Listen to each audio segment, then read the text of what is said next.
0.6. So pain and It's not a pleasure. mile yet, and I've done 1,400. 6,000 steps is about 2 miles. 2 miles, yeah. Okay, so I'll walk that. she is quote unquote enjoying punishing herself because she's not working out in the structure, the definition that she's expecting to see herself work out in. So what do you get out of beating yourself up because you're not quote unquote working out? There's a pleasure in that. Beating myself up. Okay, but what is that about? What do you feel when you beat yourself up? Because that's a psychological orgasm. Yeah, and I do that a lot. I I know, do that's that, very yeah. type A. It's very type A, very perfection. So tell us a little bit about the process. Let's talk a little bit and then I'll tell you I about. set the expectations for myself. Everything is a goal list. Okay, beginning so of the day. goals, very type A. I'm like, yesterday I'm going to paint my daughter's nails, I'm going to play with the kids, I'm going to do my homework, I'm going to clean, I'm going to cook, I'm going to do everything and then crash by the end of the day. But as long as I get it done, I can crash. But then, Now, close your eyes a second. And I I'll want sleep. you to envision, just close your eyes, and I want you to envision your goal list in front of you. So you have that list, you've written out, you're gonna paint your daughter's nails, you're gonna work out, you're gonna cook, you're gonna clean, all of those things. You see it. Okay, now, I want you to mentally check off only a few of the items. Oh God. Leave some unchecked. Okay. What do you Anxiety. feel? Anxiety. Where do you feel it? My chest. Okay, so connect to that anxiety, and I want you to amplify that anxiety. I want you to make it really, really big. Why? Because that's how we connect to the emotion. That's how we connect and we can heal wounds, or at least process them. I feel like I didn't accomplish anything. Okay, so this is the feeling behind that. This is the insecurity behind it. So now, I want you, first thing that comes to mind, I want you to tell me the first time that you can think that you didn't accomplish something. First memory that comes up. The only thing I can think of is being a little girl and I didn't clean the house and do my homework. Okay, so I want you to go to that place. It's ugly. Okay, go there. And how old are you? 9. Okay, and who's around? Nobody. And where are you? Home. And tell me about what you're seeing. A mess. Okay, and why didn't you clean your room and why didn't you finish your homework? I was rebelling. Okay, from Her. mom? Why, what did she want? She was always drinking and smoking and I was in charge of cleaning, feeding myself, taking care of all the animals she wanted to adopt. Okay, so how does it feel to rebel? Oh, against her, it's great. Okay, so then why are you feeling anxious seeing the mess and knowing your homework isn't done? Because I know I'm gonna get my ass whooped. Okay, so keep going with that. And I want you to go to the time where she whoops your ass. What's happening? I'm hiding in my bunk bed. Okay, what do you feel? Not scared because I know what comes from her, but more like hurry up and get the pain over with. Hurry up and get the pain over with. Okay, so does she come in now? She's already in the Okay, what is she doing to you? I'm trying not to bang my head on the metal bars, because that's always what happened. I'd frail around so much that I would hit my head. Okay, is she beating you? Okay, what do you feel? Pain, but I'm wishing for it to be over with. I'm so used to it now that it doesn't faze me as much as it first did. Where does she beat you? Everywhere. How? What does she use? Hands, belt. Mainly hands, but she's just smacking around because I'm frailing around. I'm trying to get her away from me. Okay, is she saying anything while she beats you? That I don't remember. Okay, try to connect to that. Try to hear what she's saying while she beats you. She's saying something. You're blocking it.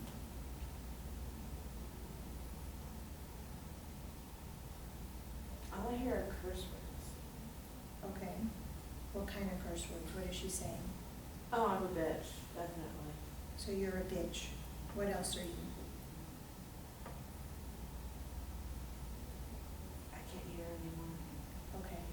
So now I want you to go back and look at that checklist. Do you see the checklist and some of the things aren't done? Mm-hmm. And now I want you to tell yourself, Nicole, you are such a bitch for not finishing this list. You are a piece of shit, bitch, motherfucker, loser, incompetent. Say that and say it out loud.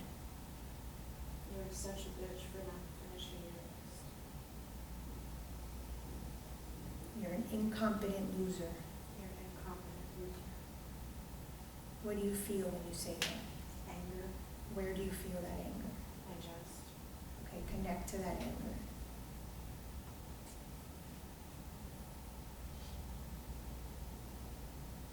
Just connect to that anger and breathe through it.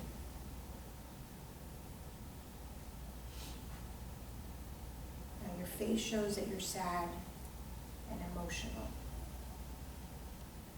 Let it out. It's okay. Feel that. Because each time you don't finish something, or each time you set a goal, that's good when you cry.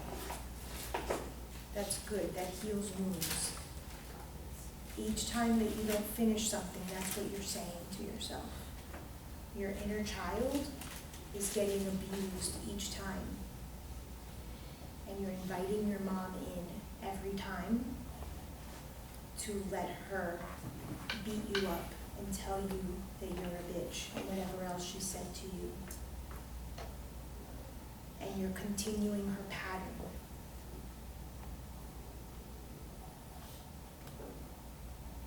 Just connect to that. When you're ready, open your eyes.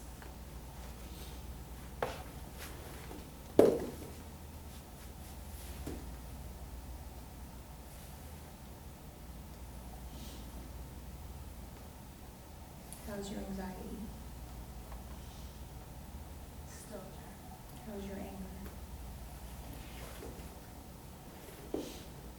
So each time that you have a to-do list, each time that you make a list intentionally so that you can't finish those things, or that you have to kill yourself for finishing them so that you can just collapse in the bed at night, it's because what you're doing is you're inviting your mom in to beat the crap out of you.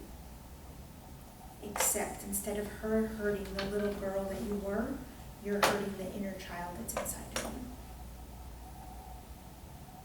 And so we have a lot of self-hatred. All of us. There's a big, big component of self-hatred in each of us. Yesterday was self-care day, and I have a girlfriend who's like obsessed with self-care, and you know how I feel about 0 to 100. And I sent her a message, I'm like, today's self-care day, and she's like, every day is self-care. And I'm like, I know. And she's like, oh, she starts talking about self-care. And there has to be a self-care day because there's such self-hatred in each of us. And most of us don't take, especially women, because we're more conditioned than men, don't take the time off, take the time to care about ourselves, whether it's physically, emotionally, mentally, spiritually. We'll worry about our children, we'll worry about our friends, our family, our spouses, but we don't take care of ourselves. And that's a form of telling our inner child, you're a piece of shit.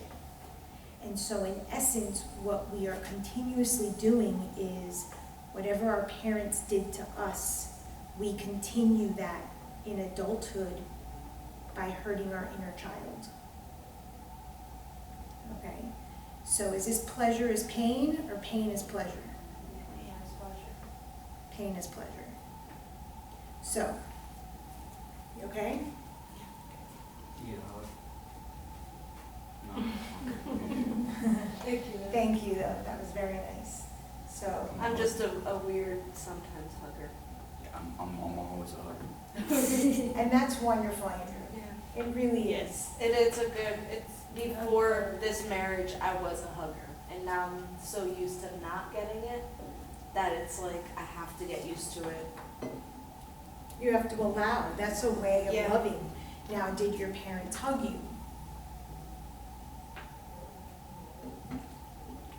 Not that I remember. No. So that's also a form of self-hatred or pain. My parents didn't do it, then I'll pretend I don't need it. And we don't hug or love our inner child. We just continue to bash him or her. But thank you for that. And that's a beautiful quality, It is. because being there for other people, a hug, there's this thing that if you get, 4 hugs a day or something, that humans need? Yeah. 4 hugs a day or something like that, I get like, about 30. That's why they say hug your dog, the endorphins it releases. Yes. right, or Yeah. trees, Yeah. things like that. It's very grounding, it's very nurturing. I hug my cat. Yeah. Trees. I hug random Yeah. customers sometimes. Really? Yeah. Okay, How that do can they be feel cool. about that? Well, you ask them first. Yeah, I ask them. I'm like, come here, come on. But how do they feel about that? They smile, and like, they want the hug. They go, okay. Oh, There used to be, see you later. wasn't Very that nice. used to be, there was something going on one particular day where people were holding signs saying free hugs, or they did a study where someone yeah. stood and said free I remember hugs. that. I People saw were that on taking my advantage. Instagram, a video or something. Yeah. Yeah. And sometimes- people were well, it's not taking saying free advantage hugs, of is it, and then they were asked, how'd you feel? And it's like, that was so nice, I really needed that. Or some people were like, this is the first hug I've had in so long. Yeah. And, you know, Yeah, there are some times that I'll hug certain people, depending on who it is, and I just fall into their arms. Like, I don't even, like, obviously I'll embrace back, Right. but I just let all of me just fall into them and I let them carry me. And that's really what a hug is someone just carrying you. yeah. And this morning I was carrying Dino. I had a client, I was on the phone with her, and he's like, you know, and I'm like, he just wants to be carried. And in Spanish, it's called dar brazo.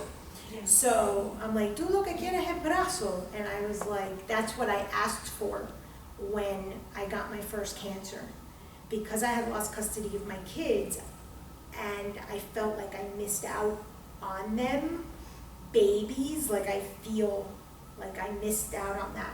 When I went to buy the dog, I knew that my first cancer was related to that custody issue. I prayed for a dog that wouldn't grow and that would just want to be carried all the time. And when I went to get him, he was like this tiny and he didn't move off my shoulder. And I'm like, this is the dog, because that's what I want. And he is like, you can put him on your lap. He fell asleep during the whole session. He was just there. I was just hugging him.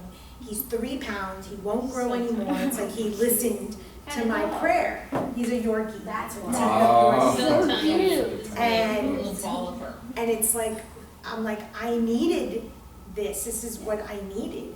And there are certain people that I just hug, that I just fall into their arms. And like my mom, of course, I have this friend Danny, she's a big woman, and I just like fall into her arms when I see her, because we need that. And studies have shown that if babies aren't held, they don't thrive and they can die, even if they're given food and change and things like that. That's true. And We need that I nurturance. used to be criticized for holding my kids when they were babies. Me too. Too much, right? I And they was say, very they're gonna into get used to it, you shouldn't, you put them down, put her down, you shouldn't, and I'd be like, no. To this day, I still do it with them. They randomly come I up got and hug me, carpal and I'm tunnel. like, okay, that's enough.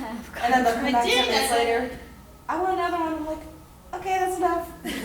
Every time I see my kids, I just hug them and kiss them and just like, you know, as long as they let me, you know, they're 20 Yeah. now. And we have a joke in my house, because we're always hugging, and then my son, no matter if I'm hugging my daughter, if he's in the other room, he'll like, somebody's hugging, and then he like has radar. and he come in, and I'm like, here he comes, And here he he's a comes. good hugger. Alex He is a good hugger. He's like, oh, really good. And then it's like, and now my kids are getting bigger. Like, and I'm like, yesterday my daughter wanted to sit on my lap, and I was like, but you know, so did you? Is that why? Did you grow up like that? Did you get lots of hugs? Yes and no. Most my parents, they worked a lot more. But most of my grandmother, she loves giving hugs to all her grandkids. Mind you, there's like 30 of us. Oh, There's like 30 wow. grandkids, so she gave hugs to all of us all the time. Nice. That's nice. That's really nice. What Yeah. sign are you? We mean like for What's your zodiac? Astrolog, yeah, Yeah, Cancer. that's a Cancer thing. Really? That's a very, very. Yeah, That that's doesn't very. touch people.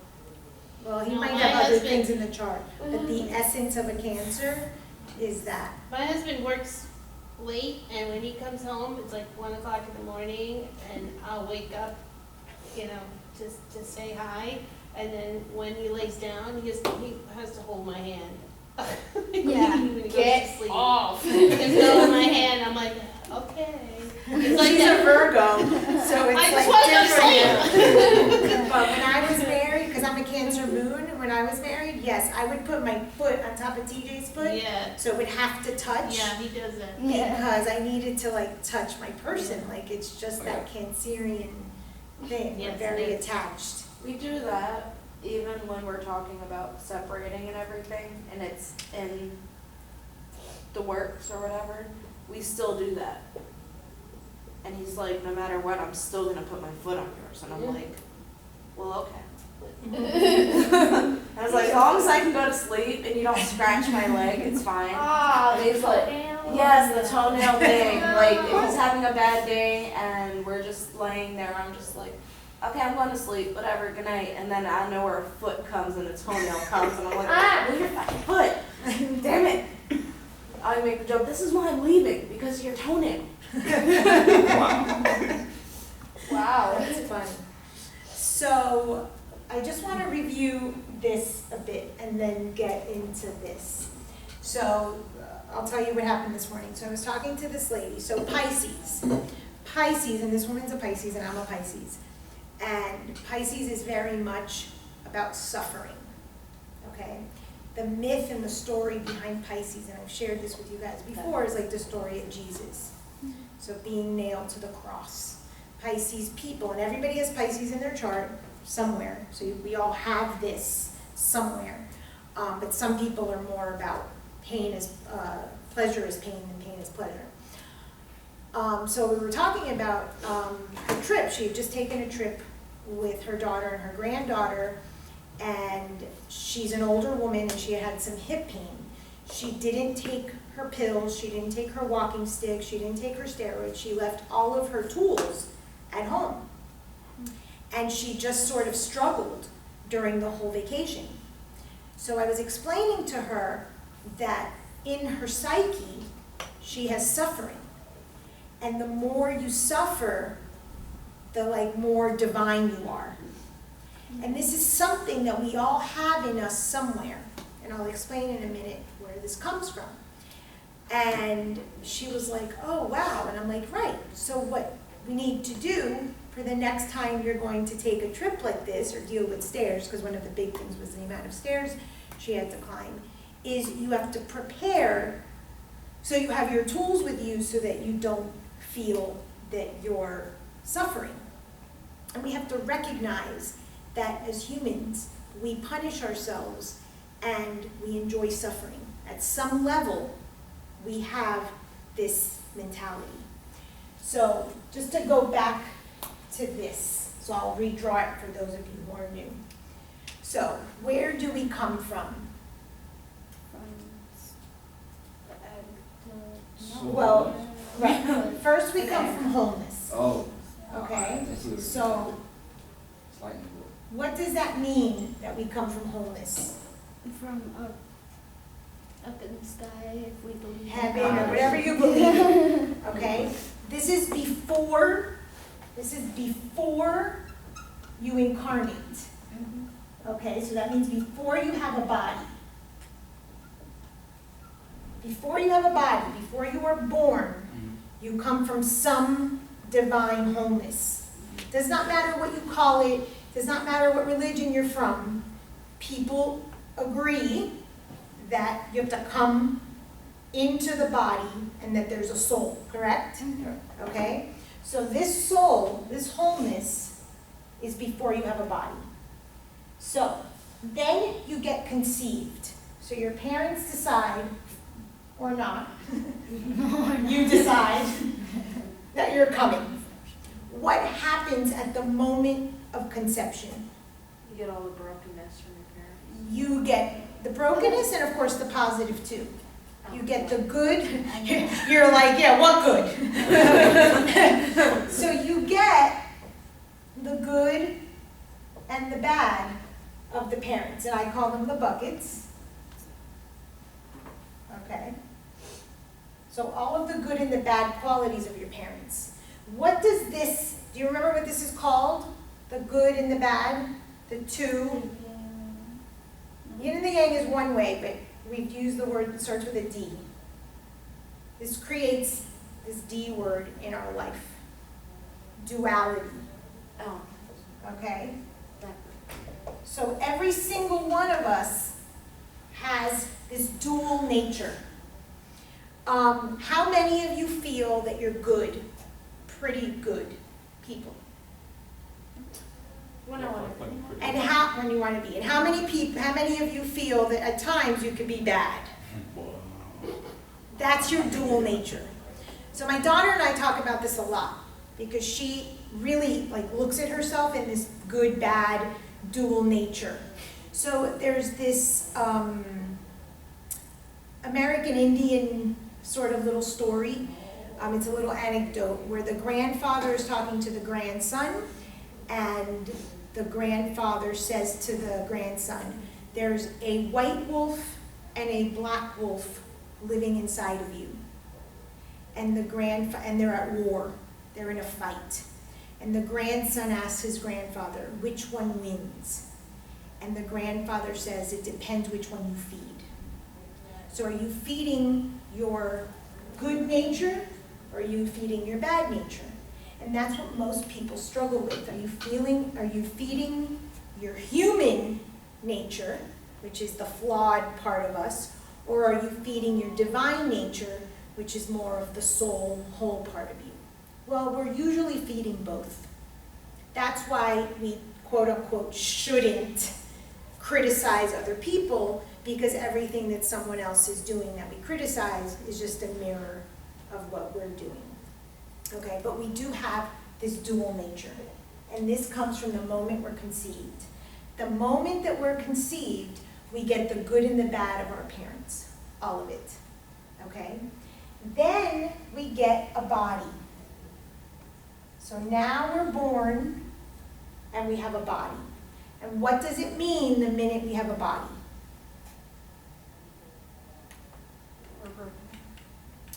We're flawed. The body is flawed, right? We know that the body is imperfect. So, Nicole, when you try to be perfect, or Mr. Pachi's daughter tries to be perfect, what are we setting ourselves up for? Failure, 100%. So type A personalities are constantly setting themselves up for failure.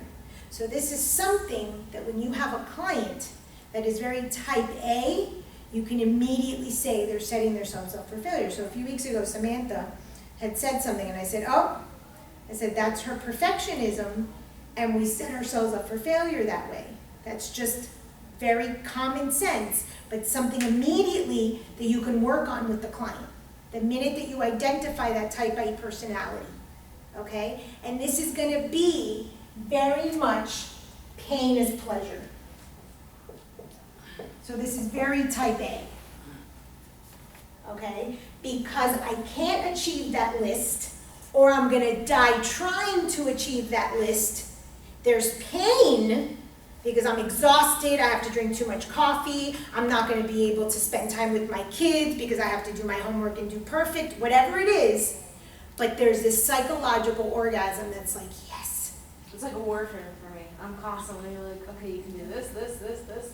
And then when the caffeine runs out, I'm like, oh, I need more caffeine so I can do this, this, this, and this. Right, and so that constant striving of perfection or doing a lot on a list, a to-do list, is simply a desire to punish yourself. There's punishment. And so with a client, you could talk about punishment and how that client enjoys to punish themselves, or why they enjoy punishing themselves, and who punished them, and how it was done, and all of that. So I just sort of went a quick way with you. I did a little biodecoding there, but in essence, what we saw immediately was that you were punished, you were beat when you didn't do things. You want to rebel, but the only person that gets penalized when you rebel is you. And so it's very difficult for you to rebel. So what would we do with a client that punished herself when she's got 10 things on her list and only does 8? It would be a very simple strategy to do with this client. Validate her, because she's done. We'll validate the 8 things that Yeah, she's so- done, but what can we get her to do? To finish. No, shorten the list. Oh, okay. So that's a very simple strategy that we can use with someone like that is, if you get 8 things on your list done out of 10, well then let's limit your list to 6 or 8 things. And that is a very simple strategy, because we've known over time, depending on what they've shared with us, of course, that that's what they can handle. So last year, same thing happened with band with Mr. Pachi's daughter. She's a little better this year based Yeah. on what you've shared with me, Yeah. but she had the anxiety, she was stressed out, the thing, and now on top of that, she's added that she's captain. So the list is getting longer instead of getting shorter. And so part of managing with these people, this perfection or this desire to be perfect, is to have them be perfect, or what they assume to be perfect, but with less things, with less to handle. That way, it isn't so invasive on them, okay? So now we have a body. What happens the minute we have a body? We're flawed and imperfect. So now we have pain. The minute that there's an imperfection, we have pain. Why? Where do we come from? Wholeness. And wholeness is what? Perfection. Perfection. There's this, I think it's Japanese, where they break the bowls, or the bowls are broken, and they fill in the cracks with gold, and they consider this artwork. It has a specific name, I don't know what it's called.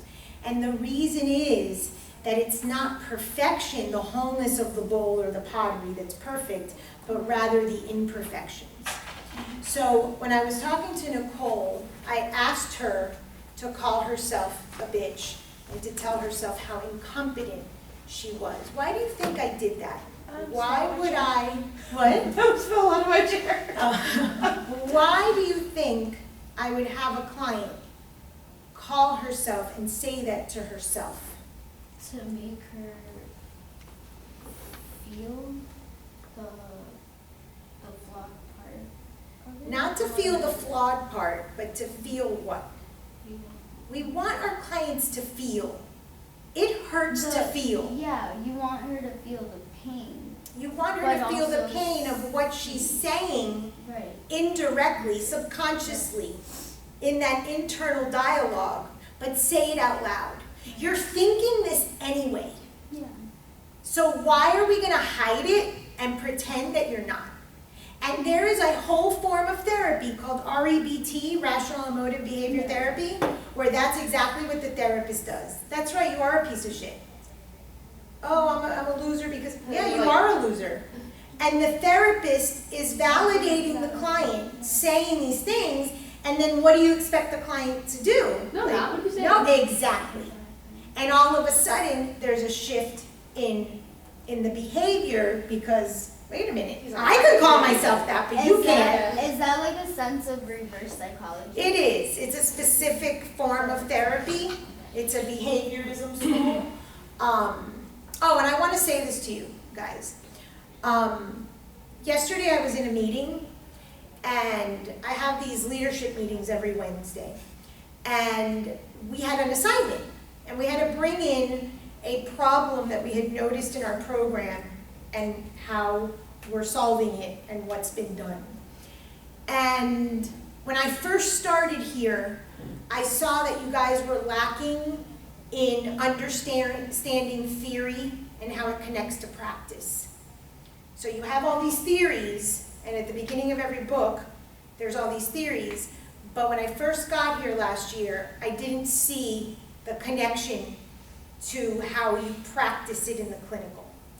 And because most psychology programs don't have a clinical component, or online students don't get this sort of connection, most students don't ever really understand that connection from theory to practice.